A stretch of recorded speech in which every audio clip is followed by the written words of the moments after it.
हमारा लेक्चर है क्लाइमेट। देखिए कि ह्यूमन अपने नेचुरल एनवायरनमेंट के बारे में जब भी स्टडी करता है तो वो इम्पोर्टेंट 3 एलिमेंट्स के साथ अवगत होता है। सबसे पहला एलिमेंट, आप किसी भी लोकेशन पे एग्जिस्ट कर रहे हैं तो आपके नेचुरल एनवायरनमेंट को समझने का पहला एलिमेंट वहाँ की फिजियोग्राफी।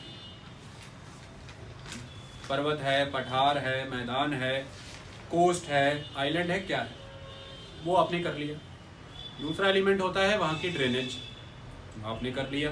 तीसरा एलिमेंट होता है वहाँ का एटमॉस्फेयर, आज वो हो जाएगा। किसी भी नेचुरल एनवायरनमेंट के 3 एलिमेंट। तीसरा एलिमेंट आज हम करेंगे, दैट इज द क्लाइमेट। इसको समझाएंगे।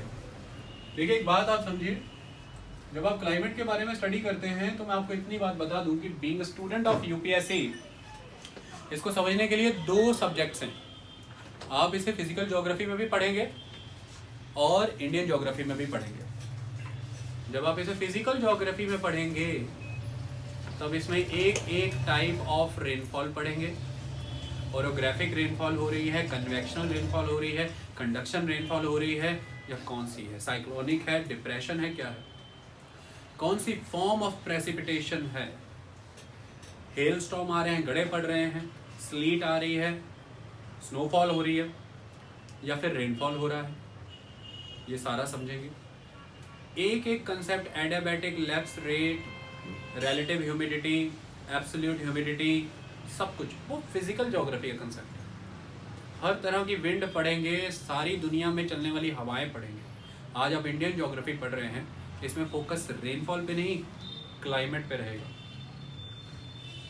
खुल्लर ने चैप्टर को और एनसीईआरटी ने चैप्टर को टारगेट कर दिया है एक परफेक्ट 10 सिस्टम में कि आपको चीज़ें आती ही हैं। हम उस सारी चीज़ों को समझाएंगे। फिजिकल ज्योग्राफी का सारा वो कंटेंट उठा के लेक्चर में डालेंगे जो इस लेक्चर को समझने के लिए रिक्वायर्ड है। मतलब आपको इस क्लाइमेट को समझते हुए 70 से 80% फिजिकल ज्योग्राफी का भी लेक्चर तैयार हो जाएगा। और जब वो पढ़ाएंगे तब तो अलग से सेपरेट पढ़ाएंगे ही पढ़ाएंगे, सारे फिनोमेना समझाएंगे। ओके, उस सेंस में पढ़ेंगे, इस बात का ध्यान रखें। तो यहाँ पे अभी हम सारे अलग अलग रेनफॉल्स नहीं करेंगे, हम क्लाइमेट फिनोमेना को समझने का प्रयास करेंगे। सबसे पहले जब हम बात करते हैं क्लाइमेट की, तो क्लाइमेट होता क्या है? अगर आपसे पूछा जाए कि व्हाट इज क्लाइमेट, तो क्लाइमेट होता है, it is a sum total of weather conditions over a long time of a large area।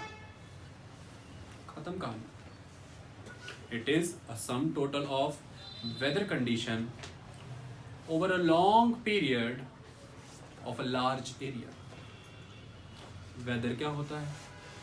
Then what is weather?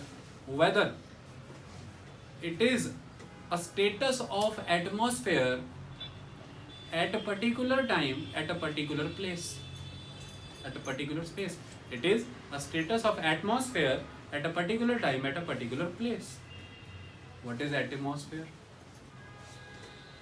It is a sum total of variation or the changes of temperature, pressure, wind। This is atmosphere। क्या समझा हमने तीनों definition से? अब समझाते हैं।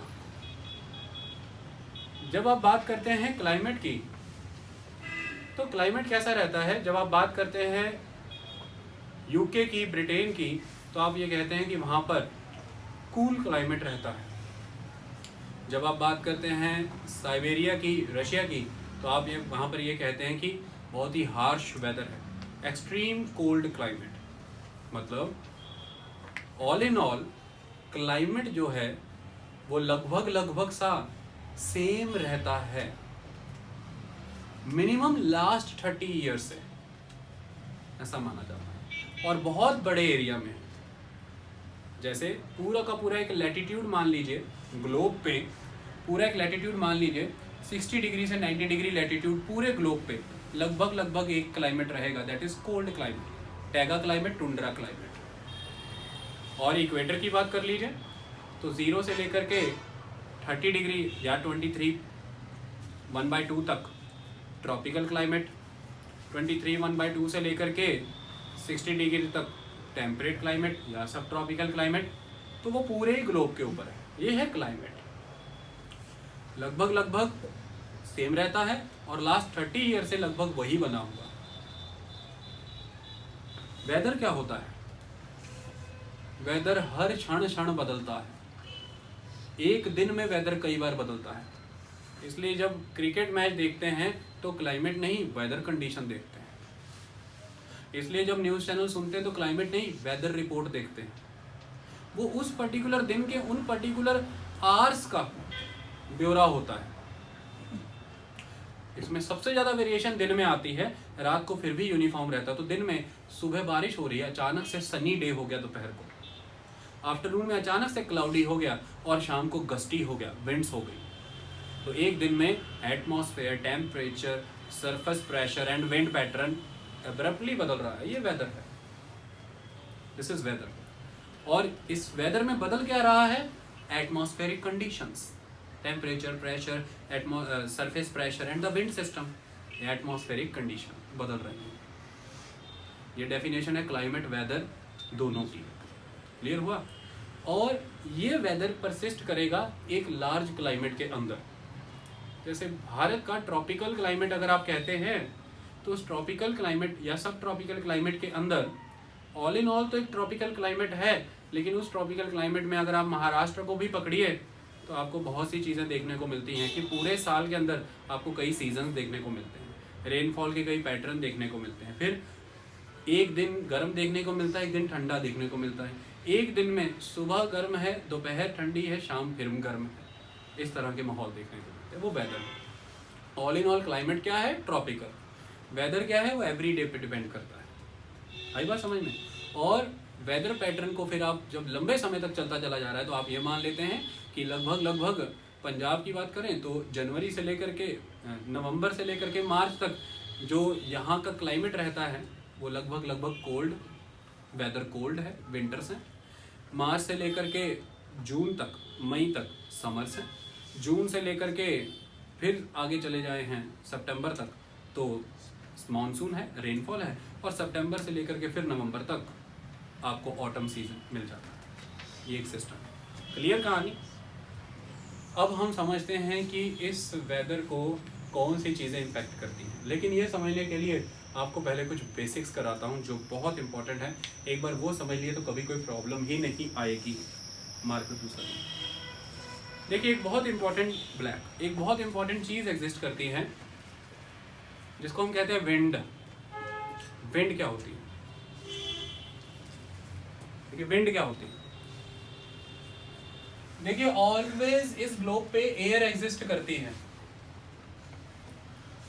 Air is a kind of packet of gaseous molecules, moisture, dust particles. It is a packet. It is always in the existence.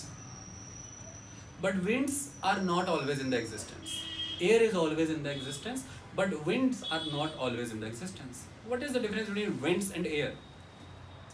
Air तो है, लेकिन एक पर्टिकुलर रीजन से दूसरे पर्टिकुलर रीजन तक अगर वो चल रही है तो वो विंड है। अगर पॉइंट ए से पॉइंट बी तक वो एयर गई है तो उसके हम कहते हैं विंड। तो यानी कि जो मोबाइल एयर है, जो मूविंग एयर है, वो विंड कहलाती है। क्लियर कहानी? किसी भी चीज को एक जगह से दूसरी जगह चलाने के लिए हमें कुछ तो चाहिए।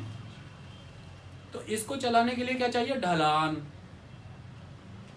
ढलान को इंग्लिश में कहते हैं ग्रेडियंट। We need gradient. कैसा ग्रेडियंट? तो पॉइंट ए से पॉइंट बी तक जो मैंने पहली लाइन बनाई थी ये इनकरेक्ट थी, अब इसको सही कर देते हैं। पॉइंट ए यहाँ है तो पॉइंट बी समवेयर यहाँ है। This is the gradient. तो इस वजह से ए से बी तक हवा जाएगी, विंड जाएगी, वरना विंड चलेगी ही नहीं। ये ग्रेडियंट क्या है? ये कैसे बना? इसके लिए एक वर्ड आता है प्रेशर ग्रेडियंट। तो this is pressure gradient. Pressure gradient क्या होता है? प्रेशर ग्रेडियंट आइए कुछ समझाते हैं आपको। पानी की बोतल चाहिए समझाने के लिए। साइंस का एक फिनोमेना है। सपोज कीजिए ये ग्लोब है, ये सन है और सन की इंसोलेशन रिसीव हुई इस पर्टिकुलर स्पॉट को, इस पर्टिकुलर हाईलाइटेड स्पॉट को। जो ये सरफेस था, जब इसे सन की इंसोलेशन रिसीव हुई, ये हीटअप हुआ, और जब ये हीटअप हुआ तो इसके कांटेक्ट में जब वो एयर पैकेट आया वो भी हीटअप हो गया। और जब एयर पैकेट हीटअप होगा तो उसकी टेंडेंसी ये है कि जो एयर मॉलिक्यूल्स हैं वो एक्सपैंड करेंगे, एक्सपैंड करेंगे। समझ आई बात? वो एक्सपैंड कर जाएंगे। कैसे एक्सपैंड कर जाएंगे? वो फैलना शुरू हो जाएंगे। अब टेम्परेचर रेज करना शुरू करिए तो आप देखना शुरू हो जाएंगे कि प्रेशर बढ़ने लग जाएगा। Temperature is directly proportional to the pressure. ये बॉटल है, इस बॉटल में पानी रखिए या एयर मॉलिक्यूल रखिए, नीचे से बर्नर चलाइए, आप टेम्परेचर बढ़ाते जाइए। जो इसके अंदर एयर मॉलिक्यूल्स हैं या वाटर मॉलिक्यूल्स हैं, उनको एनर्जी रिसीव होने की वजह से वाइब्रेशन करना शुरू कर देंगे, और जैसे ही वाइब्रेशन फास्ट हो जाएगा बॉन्ड्स ब्रेक होने शुरू हो जाएंगे। जैसे ही वो ब्रेक्स होने शुरू हो जाएंगे, वो इस बॉटल की वॉल पे प्रेशर एक्सर्ट करना शुरू कर देंगे। वो एस्केप होना चाहेंगे, फैलना चाहेंगे। तो temperature is directly proportional to pressure, but the condition is volume should be constant. Volume should be constant. Atmosphere में ये बदल जाएगा, ये डेफिनेशन चेंज हो जाएगी, लेकिन ये समझ आना भी जरूरी था। तो क्या होता है? Density is equal to mass over volume. Density is equal to mass over volume. अब एयर के पैकेट को आपने वार्म करना शुरू किया है तो उसका वॉल्यूम बढ़ रहा है क्योंकि एक्सपेंशन हो रहा है, और volume and density is inversely proportional according to the formula. तो फिर डेंसिटी कम हो जाएगी, तो वो एयर का पैकेट हल्का हो जाएगा, लाइट वेट हो जाएगा। तो कोई भी चीज हल्की होकर के ऊपर उठती है, ऊपर की तरफ जाती है। तो अल्टीमेटली ये particular location of the globe को, इस पर्टिकुलर पॉइंट A1 पे सन की इंसोलेशन रिसीव होने की वजह से ये हीटअप हुआ। इसके हीटअप होने की वजह से इसके कांटेक्ट में जो एयर का पैकेट आया, वो एयर का पैकेट भी गर्म हुआ, और गर्म हो करके एक्सपैंड हुआ। एक्सपैंड होने की वजह से हल्का हो करके ऊपर उठ गया, ऊपर उठ गया। और इसकी वजह से यहाँ पर अगर सपोज कीजिए 5 किलोग्राम ऑफ एयर पैकेट था, तो यहाँ पर अब रह गई है just 2 kilogram of air, 2 kilogram of air. तो यहाँ पर क्या क्रिएट हुए हैं? Void spaces, vacancies. लेकिन इसकी नियर बाय विसिनिटी में जहाँ पे सन का इंसोलेशन उस लेवल पे रिसीव नहीं हो रहा था, वहाँ पे अभी भी 5 किलोग्राम ऑफ एयर पैकेट है। तो जैसे ही यहाँ पर 2 किलोग्राम ऑफ एयर और उसके एडजेसेंट रीजन्स में 5 किलोग्राम ऑफ एयर रहेगा, तो ये जो यहाँ पे वॉइड क्रिएट हुआ है, इस डेफिशिएंसी को फिल करने के लिए दूसरे रीजन से एयर इस तरफ को फ्लो करेगी। क्योंकि टेम्परेचर बढ़ जाने की वजह से उस पर्टिकुलर रीजन से जब ग्लोब वार्म हुआ या वो पर्टिकुलर A1 स्पेस गर्म हुआ, उसके संपर्क में आने की वजह से वो जो एयर का पैकेट वार्म होने के बाद ऊपर उठ गया है, इसकी वजह से अब वो जो एयर मॉलिक्यूल्स वहाँ पर प्रेशर एक्सर्ट कर रहे थे 5 किलो, अब वो रह गए केवल 2 किलो। तो प्रेशर भी कम एक्सर्ट होगा, क्योंकि अर्थ के केस में volume is not constant. Suppose करो मैंने बोतल का ढक्कन खोल दिया, तो फिर वो एयर मॉलिक्यूल्स इसके सरफेस पे प्रेशर एक्सर्ट नहीं करेंगे, निकल के उड़ जाएंगे। तो अर्थ जो है ये एक ओपन सिस्टम है, नॉट अ क्लोज्ड सिस्टम। तो atmospheric pressure is inversely proportional to the temperature. Pressure is directly proportional to the temperature. When temperature increases, pressure will increase. But atmospheric pressure is inversely proportional to the temperature. क्योंकि जब मैंने temperature raise किया, surface heat up हुआ, वो surface heat up होने के बाद उसके कांटेक्ट में जब एयर का पैकेट आया, वो भी हीटअप हुआ। क्योंकि अर्थ एक ओपन सिस्टम है, क्लोज्ड बोतल की तरह नहीं है। हीटअप होने के बाद उसका वॉल्यूम इंक्रीज हुआ, तो उसकी डेंसिटी कम पड़ गई, हल्का होकर के ऊपर उठ गया है। तो वहाँ पर अब क्या हो गया है? 5 किलो की जगह 2 किलोग्राम ही एयर रह गया है। तो एयर मॉलिक्यूल्स अब कम बचे हैं, तो प्रेशर भी एक्सर्ट होगा कम, तो लो प्रेशर सिचुएशन क्रिएट हुई। इसको कहते हैं लो प्रेशर। और इस लो प्रेशर रीजन को फिल करने के लिए फटाफट नियर बाय एरिया से विंड आएगी। इस वजह से हाई प्रेशर से लो प्रेशर की तरफ ग्रेडियंट बनता है, इसको कहते हैं pressure gradient. Wind always flows from high pressure area to low pressure area, that's it. ये कंसेप्ट ऑफ लाइफ में कभी ना भूलना। and temperature is inversely proportional to the atmospheric pressure. I am using the word atmospheric pressure, not simple pressure. Okay, ये riddle solve हो गई जो books में एक्सप्लेन है ही नहीं, और आप ऑलवेज फंसे रहते हैं कि ये थ्योरी क्या है। साइंस में अब तक पढ़ा कि temperature is directly proportional to pressure, ये बार बार लिख रहे हैं कि टेम्परेचर राइज होने से प्रेशर डाउन चला गया और फिर विंड उस तरफ फ्लो करने लगी, वो कंसेप्ट क्लियर हो गया। ये पकड़ ली नब्ज अगर तो सारा क्लाइमेट क्लियर हो। ये pressure gradient clear, high pressure से किधर फ्लो करती है विंड, लो प्रेशर की तरफ। इसलिए किसी के मुंह से सुना भी होगा बिल्कुल हवा नहीं चल रही है, लो प्रेशर क्रिएट हो रखा है, बारिश आएगी। अक्सर आपने ये लाइन सुनी होगी कि लो प्रेशर सर्कल बना हुआ है वेदर रिपोर्ट्स में, या कभी भी सुना होगा कि लो प्रेशर बन रखा है जब हवा चलनी बंद हो जाती। क्यों? क्योंकि आपको हवा तभी महसूस होगी जब हवा हॉरिजॉन्टली चल रही है, आपके इधर से बाल उड़ाएगी, आपके इधर से बाल उड़ाएगी, पत्ते उड़ाएगी। लेकिन जब हवा वर्टिकली रेज हो रही है आपको महसूस नहीं होगी, इस समय समझ लिए लो प्रेशर है। जब पत्ते सुन्न पड़ जाएं आपको हवा का आभास ही नहीं हो रहा है, वो लो प्रेशर है, क्योंकि हवा तो ऊपर को जा रही है, वर्टिकल मूवमेंट, और वर्टिकल मूवमेंट महसूस नहीं होती, हॉरिजॉन्टल मूवमेंट जो है वो फील होती है। आई बात समझ में? तो लो प्रेशर सिचुएशन में बारिश आती है, वो कैसे अभी समझ आ जाएगा। इतनी बात क्लियर हुई? ये बात कहानी समझ आई? ये प्रेशर ग्रेडियंट का कंसेप्ट था जो मैंने समझाना था। पहला कंसेप्ट समझ आया हमें, प्रेशर ग्रेडियंट। अब हम मूव करेंगे नेक्स्ट कंसेप्ट की तरफ, that is Coriolis force, the most important phenomena of the climate, जिसको एक्सप्लेन ही नहीं किया जाता उस लेवल पर, लेकिन इतना कह दिया जाता है कि हवा डिफ्लेक्ट करती है due to the Coriolis force, and it is the pseudo force, it is apparent force, kind of centrifugal force. I will explain. देखिए, जब आप ग्लोब की बात करते हैं तो ग्लोब को दो हिस्सों में बांटा गया है इक्वेटर से, northern hemisphere and southern hemisphere. तो अब हम आपके सामने ग्लोब बनाएंगे, जैसा बने बन जाए, कंसेप्ट समझ आना चाहिए। To understand the concept globe is very important. इस ग्लोब की अगर हम बात करें तो ये पर्टिकुलर इक्वेटर रीजन आप काउंट कर लीजिए, 0 डिग्री इक्वेटर। अब मैं कुछ प्रेशर बेल्ट बनाने जा रहा हूँ। I am going to construct some pressure belts. तो I will explain pressure belts क्या होती हैं, बस आप ध्यान से समझते चले जाइए। तो पहले मैंने ये पर्टिकुलर यहीं पर एक प्रेशर बेल्ट क्रिएट कर दी है, इसको यहाँ पे कर देते हैं। ये 5 डिग्री नॉर्थ हो गया।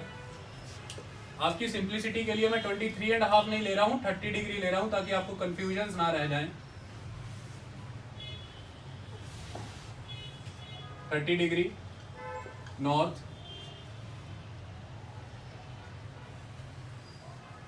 Then 60 degree north, then 90 degree, that is the north pole, 90 degree north. Same concept with the south, 30 degree. Exam में फिगर्स बनाना बहुत जरूरी है, वरना मार्क्स नहीं मिलेंगे, इस बात का ध्यान रखिएगा। 30 degree south, sorry, then 60 degree south, then उसके बाद 90 डिग्री साउथ। देखिए अब मैं बताना क्या चाहता था, समझिए। देखिए आप अच्छी तरह से जानते हैं ग्रुप, आप अच्छी तरह से जानते हैं जो अर्थ है ये ऑलमोस्ट स्फेरिकल है, ठीक है। वैसे इसको स्फेरॉइड कहा जाता है और एक्चुअल शेप जियोइड है, लेकिन बात कंसेप्ट समझना तो है तो स्फेरिकल।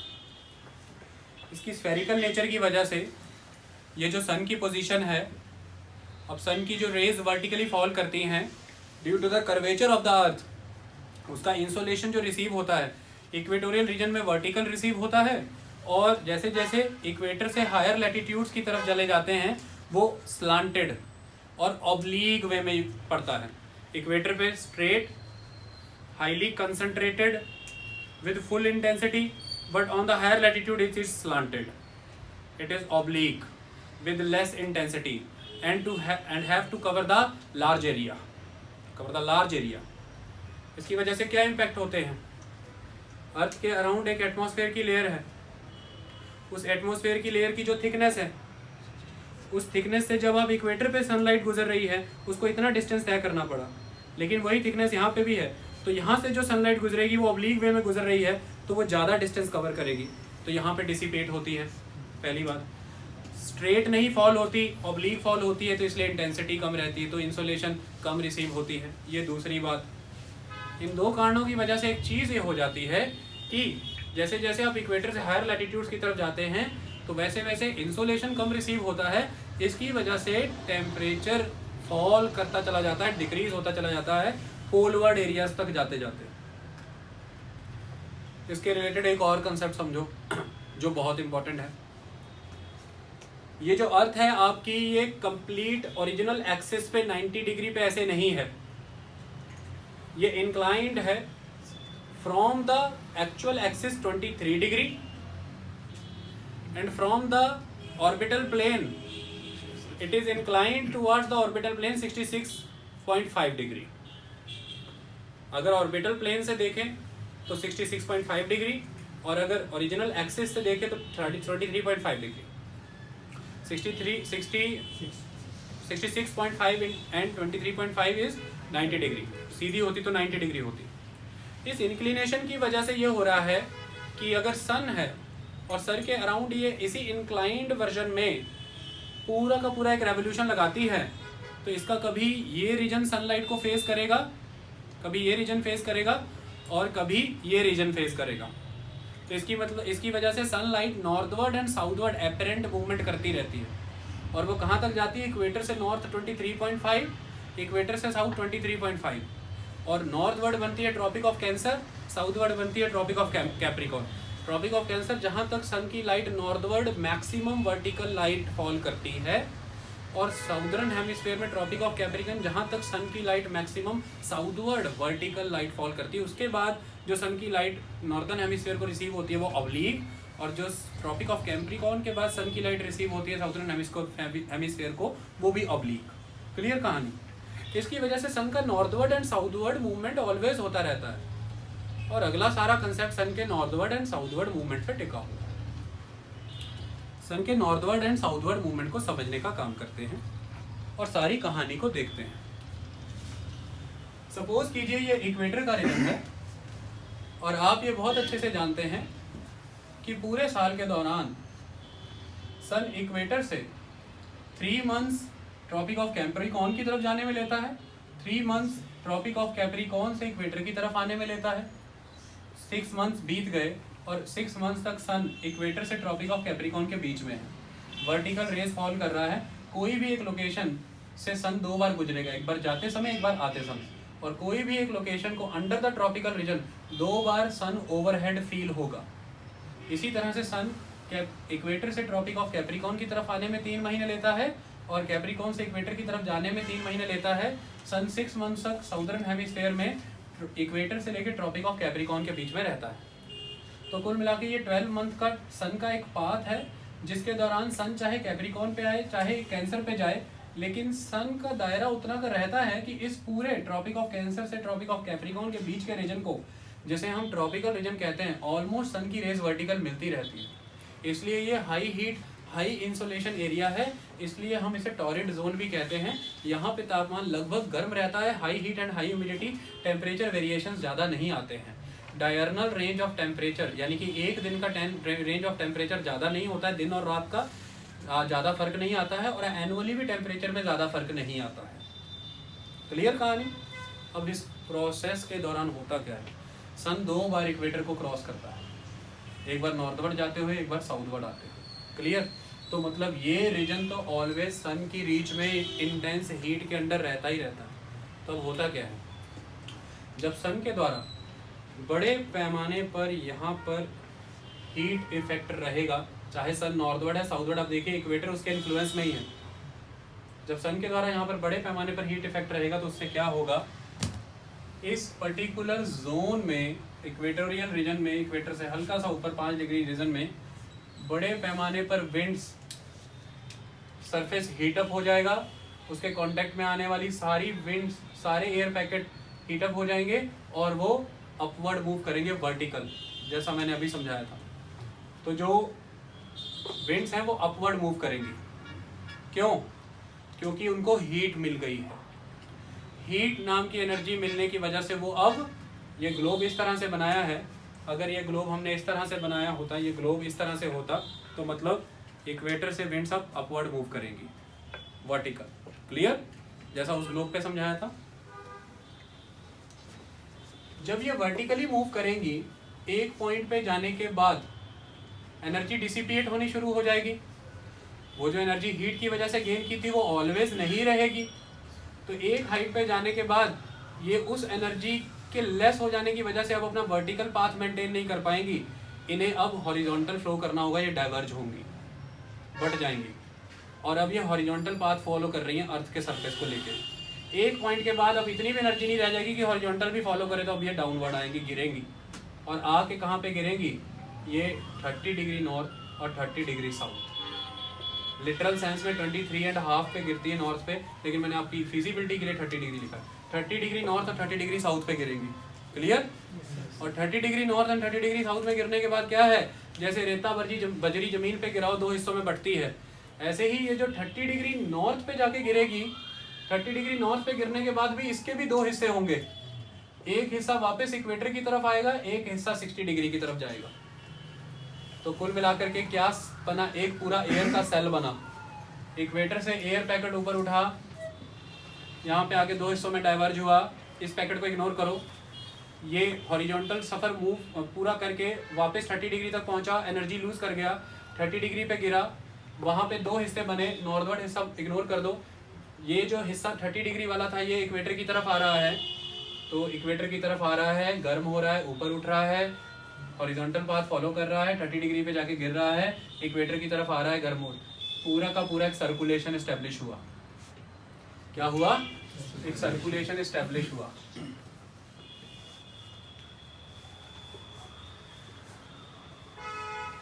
इसको कहते हैं Hadlee cell.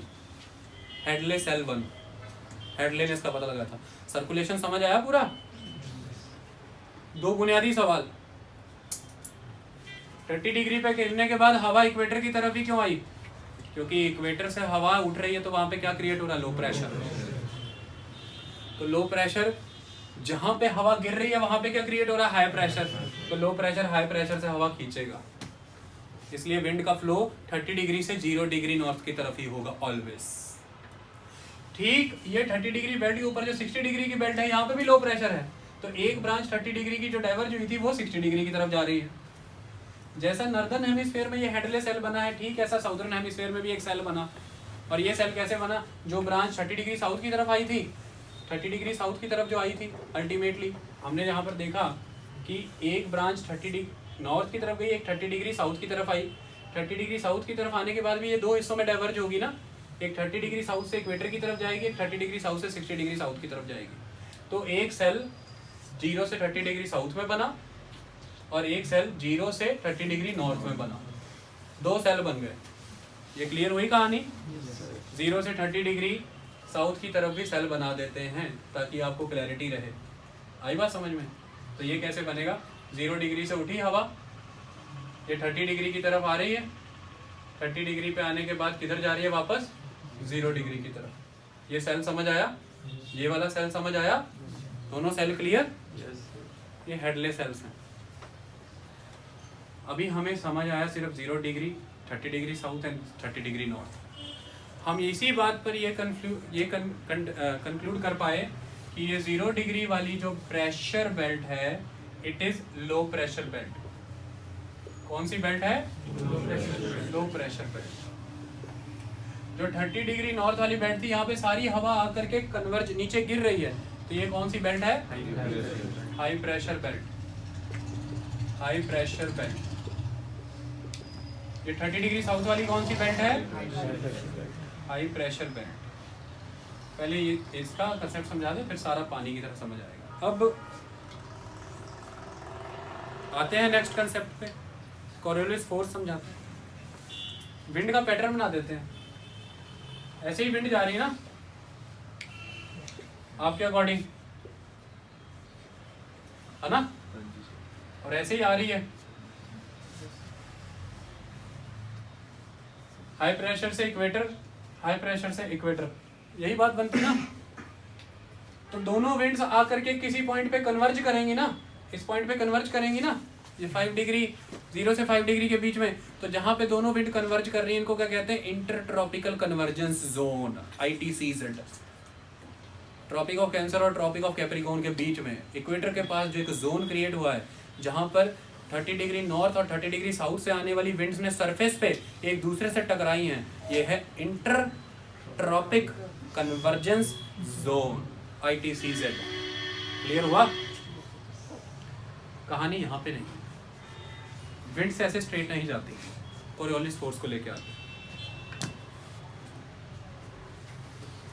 1612 kilometre per hour की स्पीड से अर्थ रोटेट कर रही है, अर्थ रोटेट कर रही है। और अर्थ के घूमने की वजह से ही तो विंड की उत्पत्ति, समुद्र में लहरें, रोटेशन की वजह से।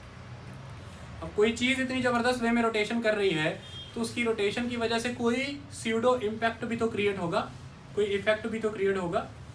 वो जो due to the rotation of the earth वो जो इफेक्ट क्रिएट हो रहा है इसे कहते हैं कोरियोलिस इफेक्ट। मैं फोर्स वर्ड यूज़ नहीं करता हूँ because it is not independent force, it is effect. अगर मैं रोटेशन रोक दूँ तो फिर ये एग्जिस्ट नहीं करेगी, अगर मैं रोटेशन को रोक दूँ तो ये एग्जिस्ट नहीं करेगी। ग्रेविटेशन एक फोर्स है, ग्रेविटेशन एक फोर्स है because it is independent, but this particular Coriolis force is not independent, it is dependent on the rotation of the earth, so that is it is effect of the rotation of the earth, so it is Coriolis effect। अगर force कहना है तो it is apparent force, this is not real force, it is a pseudo force, that's why because it is effect और it is kind of centrifugal force।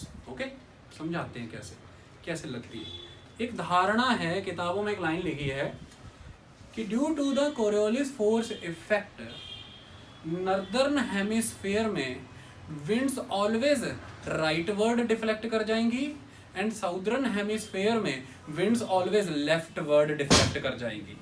ये line होती है, due to the Coriolis effect wind in the northern hemisphere always right deflect कर जाएंगी and southern hemisphere में wind always left deflect कर जाएंगी। Clear?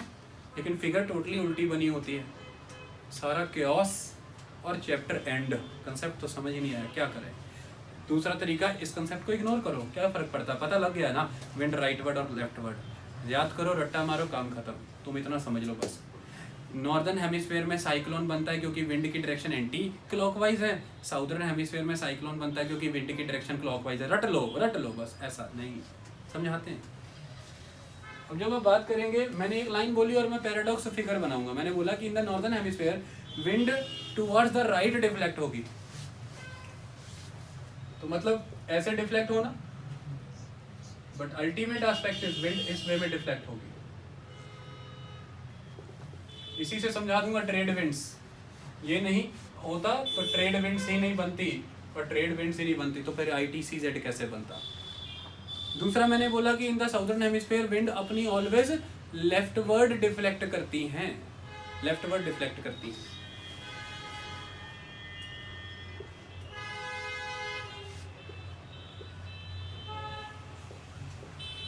ये क्लियर कहानी? सारा फिगर समझ आया? चलो कोरियोलिस इम्पैक्ट समझाते हैं। ये ग्लोब है, आप जानते हैं कि हर चीज की एक लीनियर वेलोसिटी होती है, लीनियर वेलोसिटी है एक चीज जो जा रही है। अर्थ की भी अपनी एक लीनियर वेलोसिटी है, लगभग 40,075 किलोमीटर का सरकमफ्रेंस 23 घंटे 56 मिनट 4 सेकंड में पूरा करती है। लीनियर वेलोसिटी है पूरी। आप यहाँ पे खड़े हैं तो आपकी लीनियर वेलोसिटी है, तभी आप कवर कर पा रहे हैं। हर एक घंटे के अंदर 15 लॉन्गिट्यूड कवर हो रहे हैं, तभी जाकर के आप पूरा का पूरा 360 लॉन्गिट्यूड कवर कर रहे हैं ना, वापस उसी जगह पे आ रहे हैं।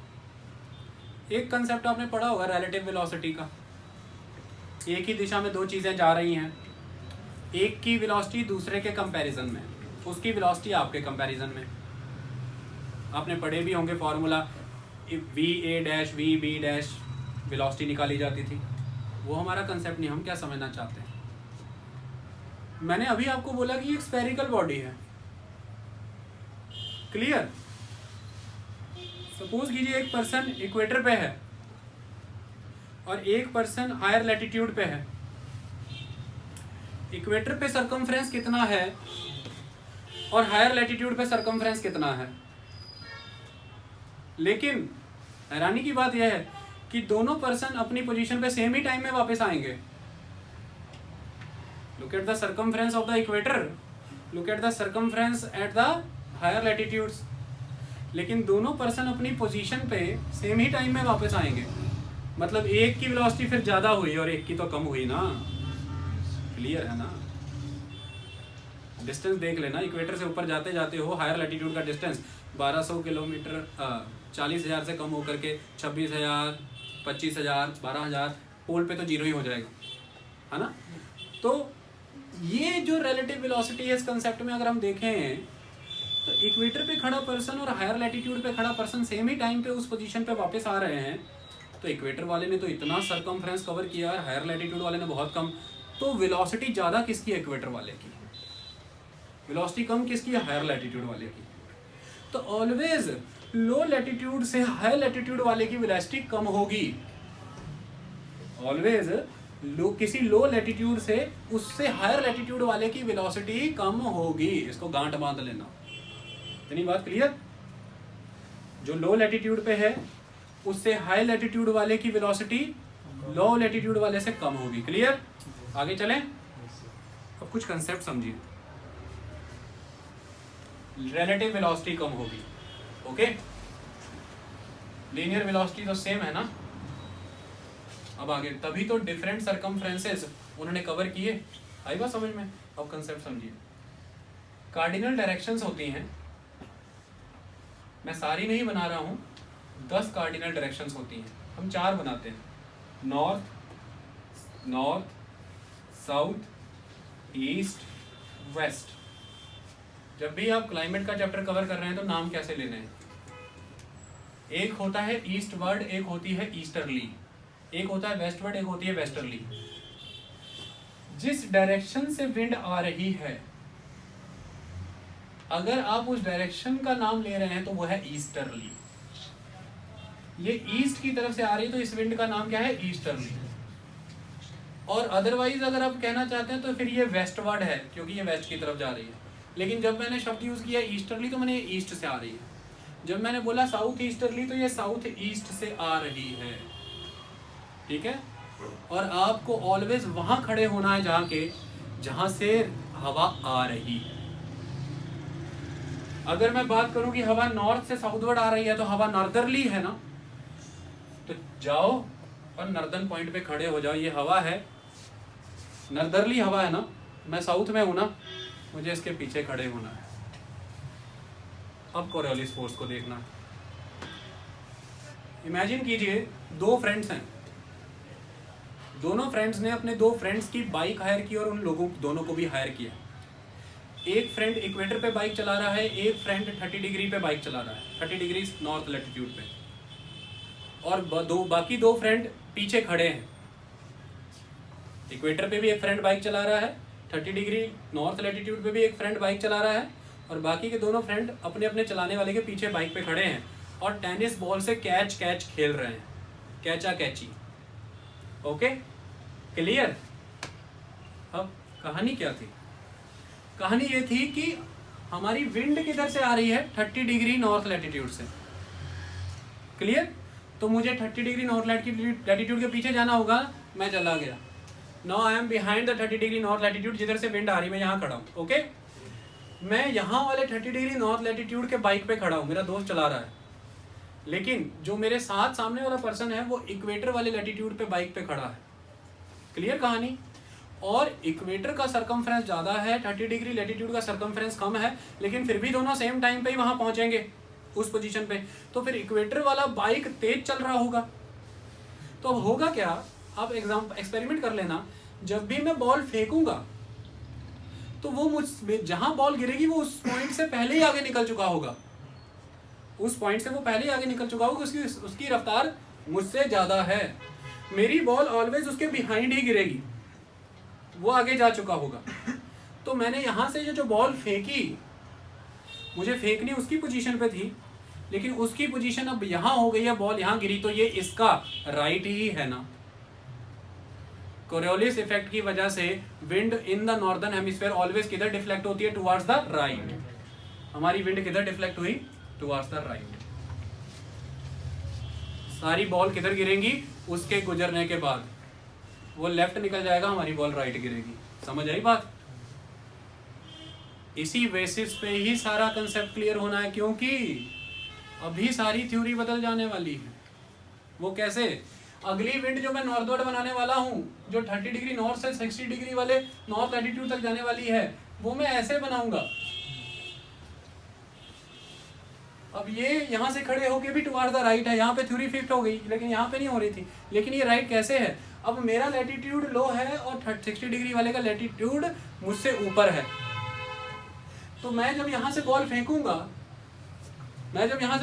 तो मैं फेंकूंगा तो उसकी पोजीशन के अकॉर्डिंग, लेकिन मेरा बाइक एकदम से तेज हो जाएगा ना, वो आगे है, तो बॉल उसके फ्रंट में गिरेगा, बॉल उसके आगे गिरेगा, ऑन द राइट। तो कोरियोलिस इफेक्ट की वजह से इन the northern hemisphere wind always right deflect होती है, क्योंकि जो अब 90 डिग्री पोलर से आएगी उसकी डायरेक्शन ये रहेगी। अब मेरी पोजीशन पोल पे है क्योंकि विंड उधर से आ रही है, और दूसरे पर्सन की पोजीशन 60 डिग्री पे है, वो नेचुरली मुझसे लो लैटिट्यूड पे है तो मेरे से तेज ही भागेगा। तो मैंने बॉल उधर फेंकी लेकिन वो गिरी उसके right. This is the exact wind pattern on the globe. This is the exact pattern. इसको डिलीट कर दो।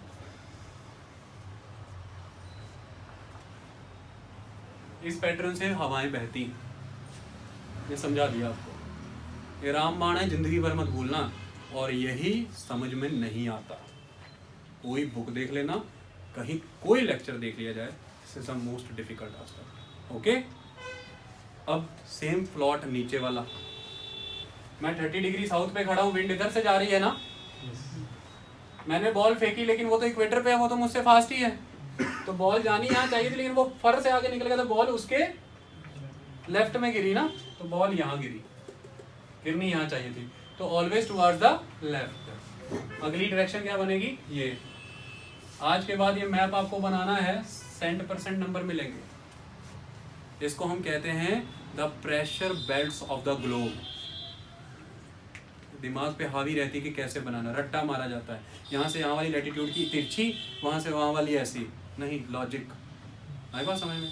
अब नीचे वाली कैसे बनेगी? लॉजिकली बताओ, ऑटोमेटिकली पोल से आएगी ना, पोल से, तो क्या डायरेक्शन होगी? क्लियर? क्योंकि 60 डिग्री वाला तो आगे निकल जाएगा, उसके लेफ्ट। तो एक बार भी हमने रूल ब्रेक नहीं किया, चाहे हमने किसी भी प्रेशर बेल्ट से हवा चलाई हो। In the southern hemisphere wind always in the left, in the northern hemisphere wind always in the right. Done. अब कुछ कंसेप्ट समझाते हैं। ये जो 30 डिग्री नॉर्थ से 0 डिग्री इक्वेटर तक, मैं फिर बता रहा हूँ, ये 23.5 है।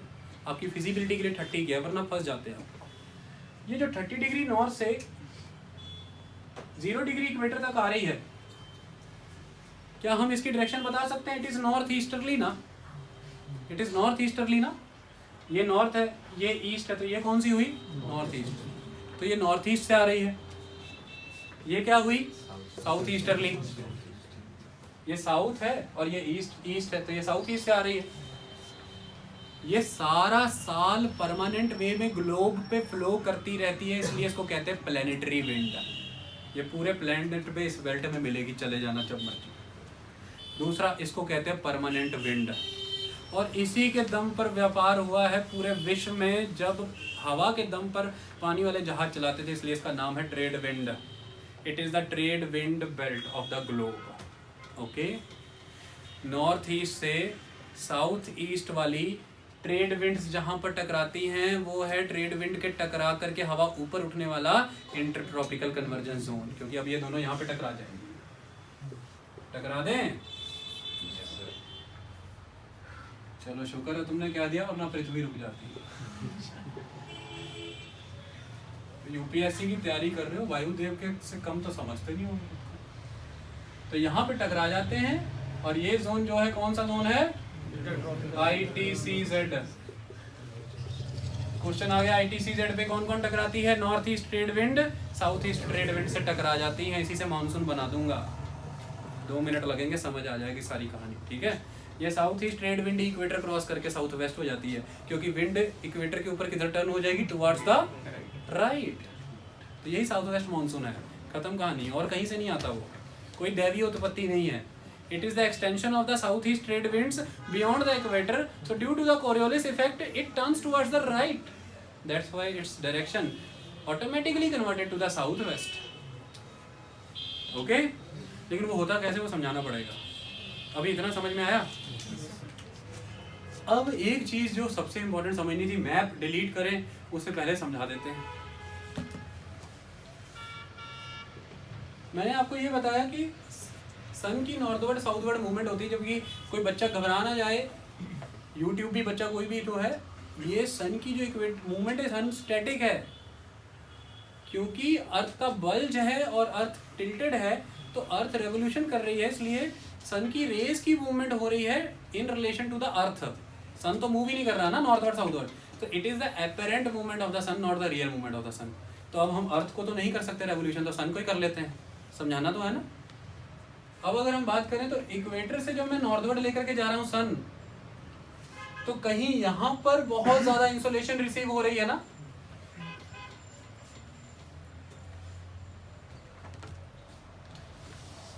किसी इस पर्टिकुलर पॉइंट पे 20 से 25 डिग्री नॉर्थ लैटिट्यूड पे बहुत ज्यादा इंसोलेशन रिसीव हो रही है, तो अब उस पर्टिकुलर जगह से हवाएं ऊपर उठ रही हैं, उस जगह से हवाएं ऊपर उठ रही हैं, तो अल्टीमेट एस्पेक्ट ये है कि जब उस जगह से हवा उड़ रही है, तो अब ये इंटरट्रॉपिकल कन्वर्जेंस जोन उस पर्टिकुलर 20 से 25 डिग्री नॉर्थ लैटिट्यूड पे कंसंट्रेट कर जाएगा। इंटरट्रॉपिकल कन्वर्जेंस जोन कहाँ कंसंट्रेट कर जाएगा? 20 से 25 डिग्री नॉर्थ लैटिट्यूड पे, क्योंकि अब वहां पे लो प्रेशर बना है, क्योंकि सन की इंसोलेशन वहां पे मैक्सिमम रिसीव हो रही है, और यही लो प्रेशर बैंड मजबूर कर देगा साउथ ईस्ट ट्रेड विंड को इक्वेटर क्रॉस करने के लिए, क्योंकि इसको कहीं ना कहीं से हवा तो फीड करनी ही है ना। और ये साउथ ईस्ट ट्रेड विंड इस वजह से इक्वेटर क्रॉस करके, जैसे ही इक्वेटर क्रॉस करेंगी तो टुवर्ड्स द राइट, तो ये हो जाएंगी साउथ वेस्ट। और नॉर्थ ईस्ट ट्रेड विंड का दायरा क्या हो गया? कम नैरो, एक पॉइंट पे जाके लॉस्ट ही हो जाएंगी, तो पूरे के पूरे भारत पे क्या प्रिवेल कर जाएगी? South west monsoon. North east तो कहीं ना कहीं एकदम हिमालय में जाके छुप ही जाएगी, लेकिन उसके पीछे है सेंट्रल एशिया, उधर चाइना ऊपर रीजन में है, लेकिन बिल्कुल कम पड़ जाएगी। अल्टीमेटली जहां पर नॉर्थ ईस्ट और साउथ वेस्ट मानसून टकरा रहे हैं, इसका नाम है monsoon trough. It is the monsoon trough. इसको क्या कहते हैं? मानसून ट्रफ और द मानसून बेल्ट। तो ये जून जुलाई के महीनों में गंगा के मैदान में कंसंट्रेट कर जाता है मानसून ट्रफ, और इसकी वजह से गंगा के मैदान तक खींची जाती हैं साउथ वेस्ट मानसून विंड्स, और पूरे भारत में बरसातें होती हैं। आई बात समझ में? यही रीज़न है। इतनी बात समझ आई? अब जब ये equatorial pressure belt intertropical convergence zone northward move हुई है, तो नॉर्थवर्ड माइग्रेशन ऑफ द सन की वजह से सारी प्रेशर बेल्ट नॉर्थवर्ड शिफ्ट हो जाएंगी, सारी नॉर्थवर्ड शिफ्ट होती हैं, सिर्फ एक बेल्ट नहीं, क्योंकि सभी का रिलेशन टेम्परेचर से ही प्रेशर का है ना। तो प्रेशर बेल्ट कोई परमानेंट चाइना की वॉल की तरह थोड़ी ना है कि एक ही जगह पे है, वो तो एक इफेक्ट है ना। तो सन की मूवमेंट की वजह से वो इफेक्ट भी प्रभावित होगा, सारी ही नॉर्थवर्ड शिफ्ट कर जाएंगी। आई बात समझ में? और जब ये सन वापस आएगा इक्वेटर और उससे नीचे, ये सारी बेल्ट डाउनवर्ड शिफ्ट होनी शुरू हो जाएंगी, और इंटरट्रॉपिकल कन्वर्जेंस जोन भारत से बाहर आ जाएगी और मॉनसून रिट्रीट कर जाएगा। तो with the northward movement of the sun there is a shifting of the intertropical convergence zone trough on the plain of the Ganga due to the high insolation received by the Indian land mass और the Asian continent. आई बात समझ में? किस महीनों में receive करता है वो हाई इंसोलेशन? ड्यूरिंग मार्च, अप्रैल, मई, बहुत इंटेंसली हीटअप हो जाता है, और फिर जून में ऑनसेट हो जाता है मानसून। ये मात्र एक कारण बताया, ऐसे बहुत से कारण हैं, क्लाइमेट बहुत कॉम्प्लेक्स है। इतना समझ आया? डन? अब ये दोबारा समझाने की ज़रूरत तो नहीं पड़ेगी। जब मैं कहूँगा नॉर्थ ईस्टर्ली नैरो हो गई समझ जाओगे, जब मैं कहूँगा साउथ वेस्ट ब्रॉड हो गई समझ जाओगे, जब मैं कहूँगा साउथ ईस्ट ट्रेड विंड ने इक्वेटर क्रॉस कर लिया पता लग जाएगा। ट्रफ समझ आ गया, ट्रफ। अब इसको डिलीट करते हैं और कुछ और मैप बनाते हैं ताकि और इलस्ट्रेशंस समझ आ जाए, ग्राफ बनाते हैं।